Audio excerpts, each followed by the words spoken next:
Custo de vida, emprego e desemprego, cesta básica, tarifas públicas, salário mínimo. Agora, na Brasil Atual, a análise do DIEESE. E nós vamos conversar com Fausto Augusto Júnior, diretor técnico do DIEESE. Muito bom dia, Fausto. Bem-vindo mais uma vez ao Jornal Brasil Atual. Tudo bem? Bom dia, Rafael. Bom dia a todos. A gente vai falar com o Fausto sobre o escândalo dos bilionários das Americanas. O ministro do Trabalho, Luiz Marinho, participou na manhã desta segunda-feira aqui em São Paulo de uma reunião com representantes de centrais sindicais de comerciários para discutir centrais sindicais, sindicatos de comerciários, para discutir a situação dos empregados das lojas americanas diante do pedido de recuperação judicial. O governo federal vai tentar intermediar uma reunião entre os representantes dos trabalhadores e da empresa varejista. Depois do encontro realizado na sede da Força Sindical, as centrais divulgaram uma nota afirmando que os postos de trabalho têm de ser preservados independentemente das responsabilidades pela crise, que ainda serão apuradas. Na próxima sexta-feira, às 10 da manhã, as entidades marcaram um ato de protesto na Cinelândia, no centro do Rio. As Americanas têm 44 mil trabalhadores diretos, mas um número ainda maior na rede de fornecedores. Fausto, como é que você está avaliando toda essa situação e a postura dos controladores, ou dos principais controladores das lojas americanas diante desse rombo bilionário que foi descoberto agora? Bem, Rafael, primeiro a gente tem que dar uma olhada aí no geral, né, o que significa essa questão do rombo das Americanas. Nós estamos falando aí de apurar efetivamente se houve fraude, se não houve fraude, quais são os problemas e as questões e quem é responsável por tudo isso que está acontecendo. Nós estamos falando de uma empresa grande, de uma empresa que tem impacto numa cadeia de mais de 7 mil fornecedores. Nós estamos falando de mais de 44 mil trabalhadores diretos e pelo menos 4 vezes mais de trabalhadores nos seus fornecedores diretos e indiretos. Então, quando a gente está olhando aí para o escândalo das Americanas, nós estamos fazendo um debate aí também sobre toda essa questão de como o capital financeiro, o dinheiro vai circulando e muitas vezes dinheiros fictícios, né, dinheiros que estão só no papel, só nos balanços. É algo bastante grave e que de alguma forma coloca em risco uma série de questões. Primeiro que coloca em risco a própria credibilidade da companhia, coloca em risco a credibilidade do negócio como um todo, mas também acaba afetando do ponto de vista financeiro, do ponto de vista para frente, outras instituições parecidas com ela do ponto de vista de crédito. É bem provável que o sistema financeiro, depois do escândalo que a gente está assistindo, vai ser mais duro, né, vai ser mais restritivo com relação ao crédito, no momento que o crédito já está muito alto, que o crédito já está muito restrito, que as taxas de juros já estão muito alto e que a questão das Americanas cai para o sistema financeiro como um todo como uma bomba, né? Vai impactar no lucro dos bancos, vai impactar na concessão de crédito, muito provavelmente do para frente aí de empresas semelhantes às Americanas. Por outro lado, a gente tem que olhar aí na questão das Americanas como é que os chamados 3 bilionários ali enriqueceram e quanto que o caso da Americanas está vinculado ao seu nicho de negócio, ou seja, a forma como esses bilionários apuram lucro, buscam dividendos de empresas. E por terceiro, né, para a gente olhar um pouco, conversar um pouquinho sobre o que aconteceu ontem na discussão das centrais com o ministro Marinho, entender a importância de quando a gente faz um debate desse tipo, algo que fica muitas vezes lateral aí na grande mídia, na discussão econômica sobre o caso, é que os trabalhadores e o lugar dos trabalhadores nesse processo é fundamental. Garantir que a manutenção dos seus empregos, garantir que na efetivação da recuperação judicial as verbas trabalhistas sejam garantidas, tudo isso são questões fundamentais. Nós estamos falando de um conjunto muito grande, né, quase 50 mil postos de trabalho, que significa quase 50 mil famílias que de alguma forma tiram seu sustento aí, do conjunto aí das lojas americanas. Então, são discussões que passam desde uma discussão de efetivamente verificar ali se houve ou não fraude, quem são os responsáveis pela fraude, viabilizar de fato que os responsáveis arquem com as consequências dos atos, mas ao mesmo tempo você precisa buscar separar, né, os responsáveis pelo problema da efetivação ali da recuperação judicial, para que de modo você possa garantir que a empresa continue e principalmente os trabalhadores mantenham seus postos de trabalho. E aí, Fausto, você lembra da distribuição dos lucros e dividendos para esses bilionários? E são distribuições de lucros e dividendos também bilionárias, né? E a manipulação desses balanços exatamente para poder gerar essa lucratividade fictícia. Mas aí eu relembro de outra questão que o presidente Lula também falou durante sua campanha, está tentando colocar agora com o Fernando Haddad já em discussão no Congresso Nacional, que é a cobrança de imposto sobre lucros e dividendos, né? Essa turma da bufunfa gorda, grande, não paga um centavo de imposto de renda sobre esses lucros que a gente agora começa a perceber também e são fraudulentos, né? Então, aí a gente está vendo os dois lados dessa história. De um lado, você tem aqueles que recebem os lucros de dividendos, que são isentos, conforme a legislação de imposto de renda, ou seja, pagam muito pouco imposto, mas a gente também, muito provavelmente, nesses tipos de operação, a gente vai assistir ainda muita questão de fraude tributária, né? Ou seja, muitas das operações que acontecem de manipulação de balanço tem por trás disso garantir crédito mais barato, que é muito provavelmente o que aconteceu no caso das Americanas, mas também buscar redução de pagamento do seu imposto, muito ali na apuração, muitas vezes, dos seus resultados. Então, quando a gente está olhando para questões tão grandes quanto essa, coloca-se muitas questões em relação à chamada virtualidade, né, ou a virtude do setor privado na gestão dos negócios. É muito comum, e a gente tem ouvido, em especial nas discussões sobre o Estado, sobre a discussão de Estado mínimo e etc., de quanto o setor privado é mais eficiente, quanto o setor privado gere melhor os negócios. Bem, e aí a gente vê escândalos desse tamanho que colocam em risco mais de 40 mil postos de trabalho. Acho que essa é uma questão que nós precisamos começar a discutir. É claro que o setor privado tem suas virtudes, é claro que o setor privado ele impulsiona o investimento, o crescimento econômico, a geração de postos de trabalho, mas o setor privado está longe de ser essa Madre Teresa ali, como muitas vezes é falado. O setor privado tem sim os seus dilemas, tem sim as suas questões e sim maximiza lucros das formas mais diversas, inclusive em questões como que a gente está assistindo na Americanas, em que você vê manipulação de balanço, você vê ali por trás muito provavelmente fraude fiscal, você vê fraude tributária, ou seja, você tem uma série de questões que colocam em risco a própria empresa e colocam em risco a cadeia toda de fornecedores.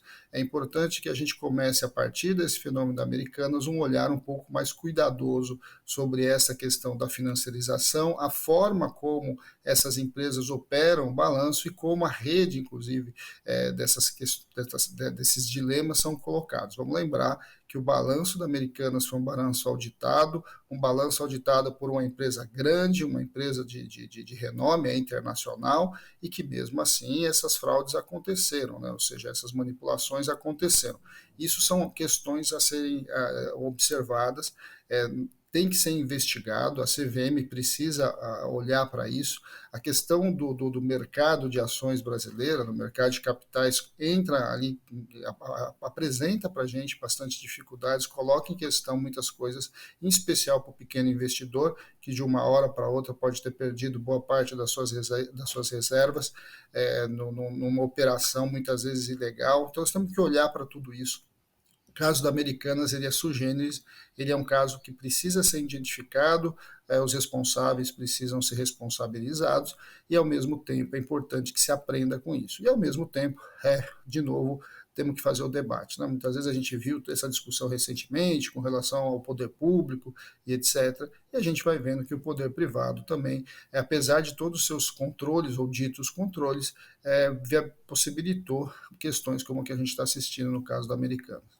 E aí, Fausto, é preciso a gente também falar sobre a legislação brasileira, e eu estou pensando nos 44 mil trabalhadores diretos das lojas Americanas. Caso a empresa não consiga passar desse processo de recuperação, como ficará a situação desses trabalhadores? É possível garantir que eles sejam os primeiros a serem indenizados, inclusive com o patrimônio dos controladores das lojas americanas, além das pequenas empresas que também participam, né, ou são afetadas nessa cadeia da quebradeira das lojas americanas. Como a legislação vai tratar da segurança desses 44 mil trabalhadores? Lembrando que sexta-feira já tem um protesto lá no Rio de Janeiro para lembrar da situação dessas pessoas. Bem, Rafael, essa é uma questão fundamental, né? No processo de recuperação judicial, os diferentes aí parceiros vão ficar restritos. Muito provavelmente, vários fornecedores vão ficar um período bastante grande sem receber, alguns, quiçá, talvez nem irão receber as dívidas que estão ali colocadas.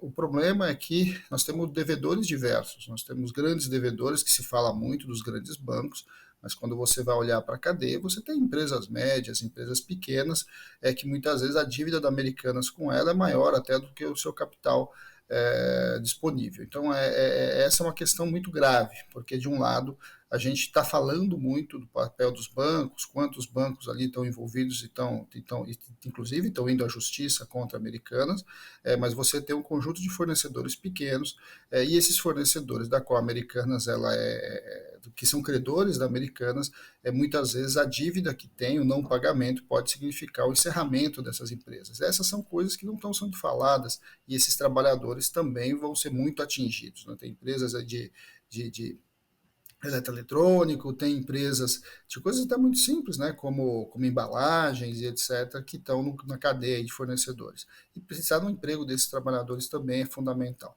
Do ponto de vista dos 44 mil trabalhadores da Americanas, é preciso garantir que, primeiro, preservar a empresa, ou seja, você precisa preservar essa empresa de modo que os empregos sejam mantidos. Você tem que punir os responsáveis, você tem que punir aqueles que, de alguma forma, têm responsabilidade efetiva no que está acontecendo. E, no mínimo, nós estamos falando que os lucros, né, ou seja, essas fortunas que foram retiradas do grupo, precisam entrar nessa conta. Qual que é o grande problema? O grande problema é essa separação entre a pessoa física e a pessoa jurídica, em que o embate hoje é definir se houve ou não fraude. Porque se houve fraude, a possibilidade sim de você ir para cima dos controladores, dos responsáveis, e aí a partir deles você buscar efetivamente a garantia do pagamento para o conjunto aí dos fornecedores e dos trabalhadores. Agora, do ponto de vista ali de quando o processo for acontecer, é importante que se garanta, e aqui a justiça garanta, o pagamento, no mínimo, das rescisões desses trabalhadores. É claro que o mais importante é a defesa do emprego, a defesa da manutenção dos 44 mil empregos, mas é fundamental que os trabalhadores tenham garantido, no mínimo, a sua rescisão, o seu valor ali devido. Algo que, muitas vezes, nesses processos, fica ali, fica garantido, vai ser ganho, mas muitas vezes o espaço de tempo é muito amplo, e de outro, muitas vezes a própria empresa não tem condições de fazer o pagamento. Você precisa sim acionar os controladores, porque a gente sabe que, na verdade, os controladores ali não são necessariamente, eles estão para além deste negócio, né? Eles se aproveitaram da própria empresa, eles receberam grandes lucros e grandes dividendos, acumulam grandes fortunas, e que boa parte das garantias dos pagamentos dos trabalhadores está vinculado principalmente a você acessar ali os bens, acessar ali as responsabilidades dos grandes acionistas. Fausto, para a gente terminar, você falou dos credores das lojas americanas, o grosso também é o sistema financeiro, são bancos. Mas esses bancos também lucram demais, né? E digamos que esse prejuízo causado pelas lojas americanas coloca em risco a saúde financeira dessas instituições. Mas no final das contas, o próprio governo vai em socorro dos bancos. No final das contas, quem paga essa fatura somos todos nós, o povo brasileiro. O sistema financeiro brasileiro é bastante estável, né? Ou seja, um fenômeno do que está acontecendo ali, o impacto das americanas, ele é significativo no lucro dos bancos, mas os bancos têm um grau de lucratividade bastante alta, têm balanços aí que apontam lucros bastante grandes, e que obviamente serão impactados pelas americanas, mas é improvável que um banco efetivamente quebre por conta disso. Na verdade, o que a gente vai assistir é que os bancos eles reagem, né? Reagem juridicamente, como a gente está assistindo, mas eles reagem também do ponto de vista da sua operação de crédito. E isso é o que mais nos preocupa. ou seja, até que ponto você vai assistir no sistema financeiro um processo de encarecimento de crédito de um lado e de restrição de crédito, controle de crédito do outro. Porque aí o caso americanos, na verdade, vai afetar o conjunto da economia brasileira de maneira indireta e muito pouco pensada, muito pouco falada nesse momento. A partir do fenômeno das americanas, vamos assistir uma redução, muito provavelmente, do lucro dos grandes bancos que estão envolvidos ali, que são credores, vai aumentar a exposição de risco, e isso significa que é muito provável que o sistema reaja. E quando o sistema reage, nós estamos falando de juros mais altos, nós estamos falando de crédito mais difícil. E isso impacta ali todo mundo, todas as outras empresas, maiores e menores, que de alguma forma vão buscar crédito no sistema financeiro. O sistema financeiro brasileiro é estável, e ele é estável porque ele também não permite muitas perdas. Ele normalmente vai atrás daquilo que foi perdido, seja de maneira efetiva, ou seja, entrando na justiça e buscando ali garantir os seus pagamentos, quanto, por outro lado, quando ele vai, de certo modo, ali interferindo nos demais negócios. Eu insisto, acho que um dos grandes problemas que a gente vai assistir com a questão das americanas é um setor financeiro que tende a ser mais restritivo do ponto de vista de crédito, principalmente para empresas parecidas ou com perfis semelhantes da americana, e isso vai, de certo modo, atingir todo o sistema de financiamento privado aqui no Brasil. Agradecer a participação de Fausto Augusto Júnior, diretor técnico do Diese aqui no Jornal Brasil Atual. Fausto, forte abraço para você, a gente continua em contato. Até uma próxima. Bom dia a todos novamente, Rafael. Um grande abraço. Conversamos com Fausto Augusto Júnior aqui no Jornal Brasil Atual. Estamos apresentando Jornal Brasil Atual. As notícias que os outros não dão.